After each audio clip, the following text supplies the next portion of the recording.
Implanté à Arsouba depuis février 2012, après Sima Bamako, où est né l'œuvre, le ministère de Puissance et de Libération, à sa tête son fondateur, le prophète Adiaké Désiré, a eu pour mission de gagner des âmes à Christ, notre Seigneur et Sauveur. Et depuis, des croisades d'évangélisation à grande échelle déferlent sur le petit village Presqu'Île, situé à 6 km seulement d'Aboisseau. Pour lui, il est impératif d'obéir à l'ordonnance du Seigneur qui nous a confié la mission de faire de toutes les nations ses disciples, les baptisant au nom du Père, du Fils et du Saint-Esprit. C'est dans cette obéissance à la parole de Dieu que le ministère de Puissance et de Libération s'attelle à prêcher l'évangile de Jésus à travers des programmes auxquels participent plusieurs éminents serviteurs et servantes de Dieu. En cet effet, pour cette approche des fins d'année, le ministère a organisé sur la place du marché d'Assouba du 27 novembre au 1er décembre 2013 5 jours de prière, de libération, de restauration, de délivrance et de guérison pour préparer le peuple de Dieu à entrer avec gloire et victoire dans la nouvelle année. Le thème traité était « La naisse et l'annonce seront détachés » Matthieu 21, verset 1. Il était convié à cette croisade, excepté l'apôtre Adiaké et son épouse, la prophétesse princesse Adiaké, principaux organisateurs, les prophètes André Jetem et Abraham Eli. Ils se sont succédés à tour de rôle à la chair pour faire du bien aux enfants de Dieu par le puissant canal du Saint-Esprit. Le prophète André Jetem a ouvert les hostilités par une prédication inspirée de Dieu et qui a eu l'effet d'une bombe. Le peuple de Dieu a été édifié et béni abondamment. C'est à cause de cette douleur, la maman d'Ésaü, elle est allée chercher un vêtement qui contenait l'odeur d'Ésaü, pour que cette douleur des relations s'assurent. Le second jour, le prophète Abraham Eli a pris la relève pour rendre gloire à Dieu à travers des messages forts et instructifs à l'endroit du peuple de Dieu.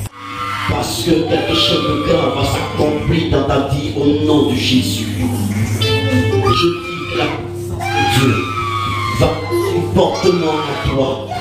Parce qu'il y a quelque chose de grand dans ta vie. Quelque chose de grand dans ta vie. Quelque chose.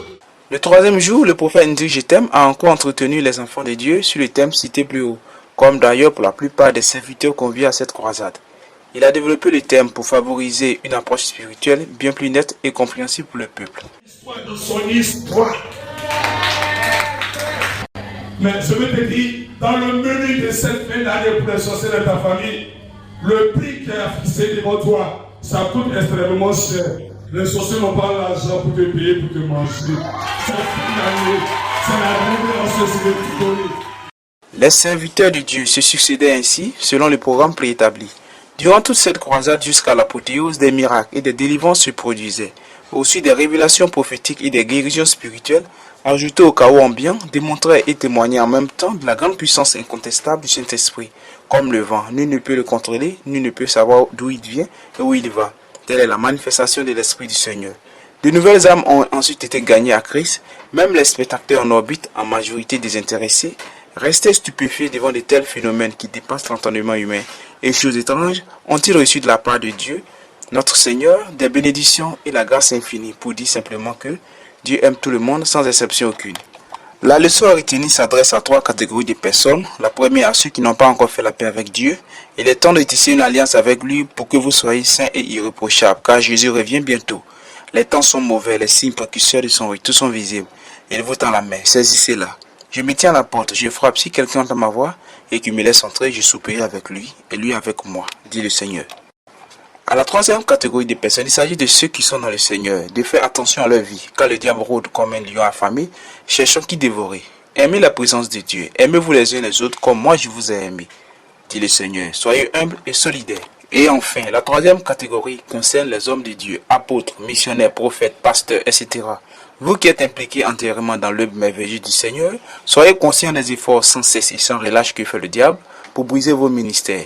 Le jeûne et la prière appuyés par la méditation quotidienne de la parole de Dieu seront les meilleurs remèdes et antidotes contre l'assoupissement. La moisson est grande, mais il y a peu d'ouvriers. Nous sommes tous appelés à œuvrer pour Dieu, car il a dit « Allez par tout le monde entier, annoncer la bonne nouvelle à toute la création jusqu'à l'extrémité de la terre. » C'est un ordre divin du Seigneur. Que Dieu bénisse sa parole. Amen.